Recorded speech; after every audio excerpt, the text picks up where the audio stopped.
South ఇండియాలోనే biggest sorry store మన Varahi silks మన విజయవాడ ఎంజీ రోడ్ లో డిసెంబర్ 4వ తారీఖున ఘన ప్రారంభం. హైదరాబాద్ ట్రాఫిక్ సమస్యల నుంచి విముక్తి కలిగించేందుకు తెలంగాణ ప్రభుత్వం ఇప్పుడు సరికొత్త ప్లాన్ రూపొందించింది.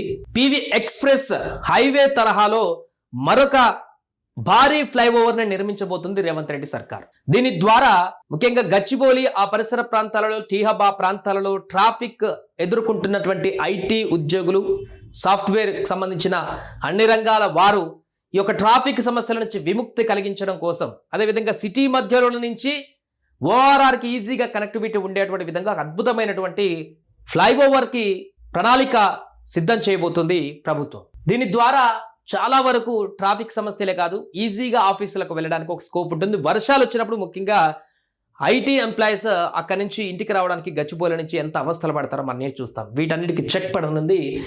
బంజారాహిల్స్ ఫిలిం నగర్ మీదుగా జడ్డీస్ కాలనీ, దుర్గం చెరువు, టీ హబ్ మీదుగా గచ్చిబౌలి శిల్పా లేఅవుట్ ఫ్లైఓవర్ వరకు ఈ యొక్క ఎక్స్ప్రెస్ హైవేని నిర్మించనున్నారు. సో సుమారుగా 7 నుంచి 8 కిలోమీటర్ల మేర స్టీల్ బ్రిడ్జ్ నిర్మించబోతున్నారు. ఇప్పుడు ఆర్టీసీ క్రాస్ రోడ్ దగ్గర ఎలాంటి నిర్మాణం చేపట్టారో ఆ యొక్క నిర్మాణాన్ని ఇక్కడ చేపట్టాలని చూస్తున్నారు. చాలా లైట్ వెయిట్గా ఉంటుంది బ్రిడ్జ్, తక్కువ కాస్ట్ కూడా అయిపోయేటువంటి అవకాశం ఉంటుంది. అండ్ అవసరమైన చోట అండర్ పాస్లు కూడా నిర్మాణం చేయబోతున్నారట. ఇప్పటికే ముఖ్యమంత్రి రేవంత్ రెడ్డి ఆదేశాల మేరకు హెచ్ఎండిఏ దీనికి సంబంధించిన కార్యాచరణ అంతా కూడా సిద్ధం చేసింది. ఈ ప్రాజెక్టు దృష్టి సారించారు, దీనిపైన సాధ్యాసాధ్యాలపైన పరిశీలిస్తున్నారు. ఓ కన్సల్టెన్సీకి సర్వే బాధ్యతలు కూడా అప్పగించారు ఇప్పటికే. ప్రస్తుతం ఆ బృందం ప్రతిపాదిత మార్గాలలో, ఇప్పుడు చెప్పినటువంటి మార్గాలలో ఇది ఏ విధంగా పాసిబిలిటీ ఉంటుంది, ఎంతవరకు చేయొచ్చు ఏంటన్నది పూర్తిగా ఎస్టిమేషన్ ఇవ్వడానికి డిపిఆర్ను కూడా రూపొందించి ప్రభుత్వానికి సమర్పించినది. ఆ పనిలో వాళ్ళు నిమగ్నం అయిపోయారు ఇప్పటికే. దీని ద్వారా చాలా వరకు ట్రాఫిక్ సమస్యల నుంచి బయటపడేటువంటి అవకాశం ఉంది. చెప్పాను కదా, ఇప్పుడు సుమారుగా 10 కిలోమీటర్ల వరకు కూడా ఈ యొక్క ఫ్లైఓవర్ 6 లైన్ల ఫ్లైఓవర్ నిర్మించడానికి ప్రణాళికలు చేస్తున్నారు. బంజారాహిల్స్ రోడ్ నెంబర్ 12 నుంచి ఇక్కడి వరకు 10 కిలోమీటర్ల డిస్టెన్స్ రాబోతుంది. ఇదంతా కూడా ఇది ఏ రకంగా నిర్మాణం కాబోతుంది, ఎక్కడి నుంచి ఎటు వస్తుంది అనేటువంటి ఒకసారి పూర్తి వివరాలు కూడా చూద్దాం. ఇప్పుడు వీళ్ళు అనుకుంటున్నటువంటి ప్లాన్ ప్రకారం చూస్తే బంజారాహిల్స్లోని రోడ్ నెంబర్ 12 ఏదైతే ఉందో, ఇక్కడ బంజారాహిల్స్ రోడ్ నెంబర్ 12, ఇక్కడ రోడ్ నెంబర్ 12 నుంచి ఫిలిం నగర్ మీద నుంచి, దుర్గం చెరువు మీద నుంచి, టీ హబ్ మీద నుంచి Gachibowli outer ring road entrance వరకు కూడా ఈ యొక్క 10 కిలోమీటర్ల డిస్టెన్స్లో భారీ ఫ్లైఓవర్ ఉన్నాయి. పివి ఎక్స్ప్రెస్ హైవే తర్వాత అంత భారీ ఫ్లైఓవర్ ఇక్కడ నిర్మాణం కాబోతుంది.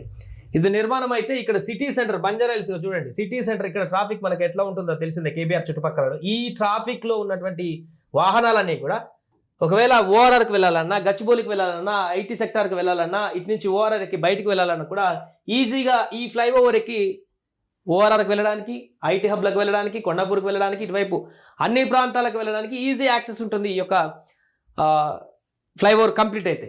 అండ్ ఇక్కడ కింద కూడా మాదాపూర్ కానీ, ఈ చెక్ పోస్ట్ వద్ద కానీ, ఈ పరిసర ప్రాంతాలలో ఏదైతే ఇది ఉందో హైటెక్ సిటీ ఉందో ఈ ప్రాంతం వద్ద కూడా ట్రాఫిక్ అనేది కొంత తగ్గుముఖం పట్టేటువంటి అవకాశం ఉంటుంది.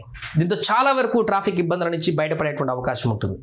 ప్రస్తుతానికి ఇది ప్రతిపాదిత దశలో ఉంది కాబట్టి, డిపిఆర్ సిద్ధం చేస్తున్నారు కాబట్టి సాధ్యాసాధ్యాలన్నీ చూసి హెచ్ఎండిఏ ఇప్పటికే ఇచ్చినటువంటి కన్సల్టెన్సీ సంస్థ కనుక సాధ్యాసాధ్యాలను కనుక పూర్తి చేసి ఆ డిపిఆర్ కనుక ప్రభుత్వానికి హెచ్ఎండిఏకి అందజేసి హెచ్ఎండిఏ ప్రభుత్వానికి అందించిన తర్వాత దీన్ని కనుక కార్యరూపం దాల్చినట్లయితే, ఈ యొక్క ఫ్లైఓవర్ని నిర్మించడానికి తలపెట్టినట్లయితే ఇది పూర్తయితే ఒక మంచి మైల్ స్టోన్ అవుతుందని చెప్పడానికి ఎలాంటి సందేహం లేదు. హైదరాబాద్ సిటీలో ఒక బిగ్ ఐకానిక్ ఫ్లైఓవర్గా మారేటువంటి అవకాశం ఉంటుంది, మెయిన్ వారధిగా మారేటువంటి అవకాశం ఉంటుంది. హైటెక్ సెక్టర్ నుంచి సిటీ సెంటర్, బంజారాహిల్స్ అంటే సెంటర్ అని చెప్తుంటాం కాబట్టి సిటీకి మధ్యలో నేరుగా అక్కడికి ఇక్కడికి కనెక్టివిటీ ఉంటుంది. దీని ద్వారా వాహనదారులు ఈజీగా అక్కడికి ఇక్కడికి ట్రాన్స్పోర్ట్ చేయడానికి అవకాశం ఉంటుంది. ముఖ్యంగా ఐటీ ఎంప్లాయీస్కి చాలా వరకు ఒత్తిడి తగ్గుతుంది, చాలా ప్రశాంతమైనటువంటి ట్రావెలింగ్ అనుభూతి కూడా కలుగుతుంది.